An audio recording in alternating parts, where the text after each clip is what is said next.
जब मेरी police officer से बात हुई तो उन्होंने मेरे को बताया कि भाई जिस रात को आप हॉस्पिटल जा रहे थे ना, उसी पॉइंट ऑफ टाइम पे आपके डैड आए थे यहाँ पर एंड आपके घर वालों ने। हेलो गाइस, तो भाई अनुराग डोभाल की फैमिली ने अनुराग डोभाल के ऊपर कर दी है पुलिस में एफआईआर। जी हाँ दोस्तों, यूके जेरूसन राइडर ने आज यूट्यूब पर एक व्लॉग वीडियो अपलोड किया जहां पर उन्होंने ये खुलासा किया कि जिस दिन उनका एक्सीडेंट हुआ था उसी दिन उनके फादर ने जाकर के पुलिस थाने में एक कंप्लेन, एक एफआईआर दर्ज करवाई थी, जहां पर उनकी फैमिली वालों ने करीबन 50 पन्नों की एक एफआईआर दर्ज कराई है, जहां पर बहुत सारे आरोप उन्होंने अनुराग डोभाल के ऊपर लगाए हैं और उस मामले को लेकर के, उस केस को लेकर के अभी तक उनके ऊपर कार्रवाई हो रही है, जिस वजह से अभी भी अनुराग डोभाल को पुलिस के कोर्ट के चक्कर खाने पड़ रहे हैं। जिस दिन मेरा एक्सीडेंट हुआ था ना, उस दिन almost everyone came up, everyone. मैंने कहा चलो इट्स ओके, अगर इतनी बुरी स्टेट पर भी नहीं आए तो मैं छोड़ ही देता हूँ। बट मैं आपको बता देता हूँ, जिस पॉइंट पर मेरा एक्सीडेंट हुआ था ना, उस हाईवे पे, उस पॉइंट पर ना पापा went to the police station उसी रात को and he registered an complain.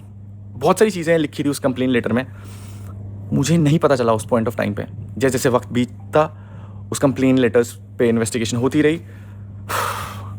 जब मैं देहरादून आया तब जाके मुझे पता लगा कि मेरे खिलाफ ऑलमोस्ट मेरे घर वालों ने फिर से मतलब 50-60 पेजेस की एक पूरी कंप्लेन फाइल दी है एंड उस कंप्लेन लेटर्स में जो चीज़ें मैंने पढ़ी हैं, मतलब दिमाग घूम गया बहुत क्रेजी लेवल पे।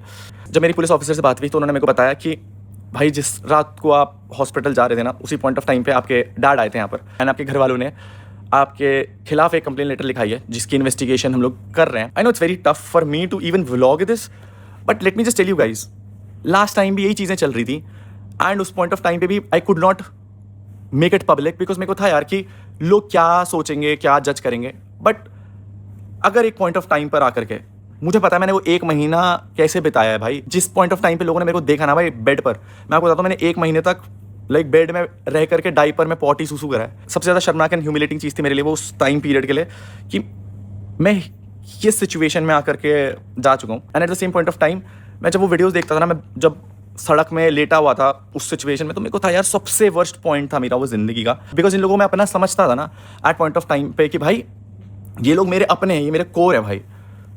आई don't know what they were trying to do. मैंने उस टाइम पे लीगल बैटल्स खुद विड्रॉ कर दी थी हर एक पॉइंट पर, या जो केस चल रहे थे कभी ध्यान ही नहीं दिया। मैंने कहा चल ठीक है बात करके सॉर्ट हो जाएगा, बट नहीं। अल्टीमेटली आज की डेट पे मुझे ऐसा लगता है कि भाई I was very wrong about my decision, बहुत ड्रास्टिकली। आप समझो भाई, मतलब मेरे को अगर रियलिस्टिकली चीज़ें प्रूव करनी होती ना, मैं हर एक पॉइंट पे कर देता last time, but I still chose not to reveal any of such things ताकि किसी को डैमेज ना जाए। मैंने केवल उस वीडियो में केवल अपना पॉइंट ऑफ व्यू रखा है कि भाई this is what I been going through.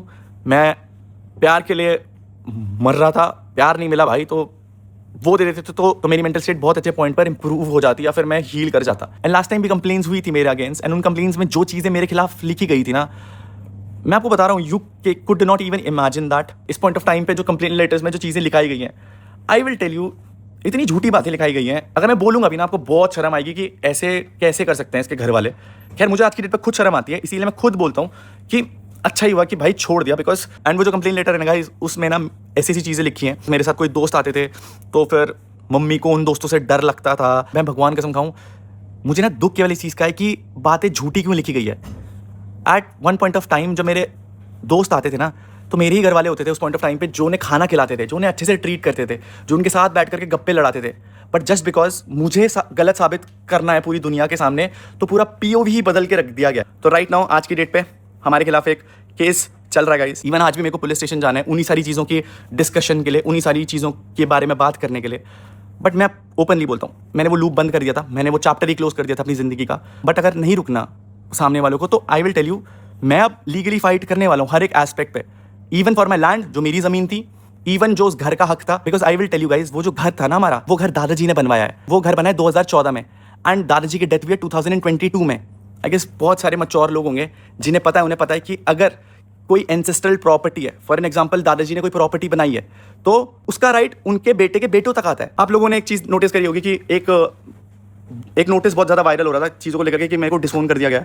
आप मेरे को डिसोन केवल अपनी प्रॉपर्टी से कर सकते हो जो आपने कमाई है। एंड मैं तो उस घर का हिस्सा भी नहीं मांग रहा था, मेरी उस घर से यादें जुड़ी थी, मैं उस घर में पला बड़ा था, इसलिए मैं उस घर में आना चाहता था। एंड मैं आपको बताता हूँ, मुझे उस घर में इसलिए नहीं जाना था कि मुझे उस घर में हिस्सा चाहिए था, मुझे उस घर में एक कमरा चाहिए था, या मुझे उस घर की प्रॉपर्टी चाहिए थी। आई स्वेयर अपॉन, मैं उस घर में पला बड़ा हूँ, मैं दादाजी के साथ मेमोरीज है मेरी उस घर में। मैंने अपना व्लॉगिंग करियर उस घर से शुरू करा है, हर एक छोटे से छोटा व्लॉग उस घर में बनाया है, इसलिए मुझे उस घर में आना था। एंड मैं जितनी बारी भी घर गया हूँ ना, आई स्वेयर, मैं केवल इसलिए बोला हूँ कि इस घर पे मेरा भी शायद उतना ही हक है। हक मतलब इमोशनल वैल्यूज का, सारी चीज़ों का भाई, मेरा और कोई पॉइंट ऑफ व्यू था ही नहीं उस घर के regarding. And I trust in Indian judiciary, जो गलत होगा ना उसको उसके कर्मों का फल मिल जाएगा। एंड इस टाइम पे I choose to fight back guys, I choose, because अगर मैं नहीं करूंगा तो मेरे बच्चे को कौन संभालेगा? ये तो मेरे को अंदर पहुंचा देंगे जेल में, पता नहीं कौन कौन से किस किस एलिगेशंस में जो रियल भी नहीं है। मैं आपको सच बता रहा हूँ, क्या क्या लांछन मेरे पे लगे ना, मुझे पता है भाई। तो यहाँ पर क्या था पूरा मामला, अनुराग डोभाल ने बताया है। उनका कहना यही है कि वो अपनी फैमिली से अब लीगल बैटल लड़ने वाले हैं, वो कानूनी तौर पर लड़ेंगे, और जो उनकी कोई जमीन थी जो शायद उनके नाम पर या फिर उनके हिस्से में आती, उसको लेकर के भी वो लड़ेंगे, और जो उनका हक होता है वो भी वो कानूनी तौर पर अपनी फैमिली से लेकर के रहेंगे। बाकी इस पूरे मामले को लेकर के आप लोग के क्या विचार है? आप लोग अनुराग डोभाल के बारे में क्या कहना चाहोगे? आप लोग उनकी फैमिली के बारे में क्या कहना चाहोगे? जो भी राय हो, जो भी आपका ओपिनियन हो, आप हमें कमेंट में जरूर बताइएगा। बाकी इस वीडियो में इतना ही, मिलते हैं नेक्स्ट वीडियो में कुछ और अपडेट के साथ।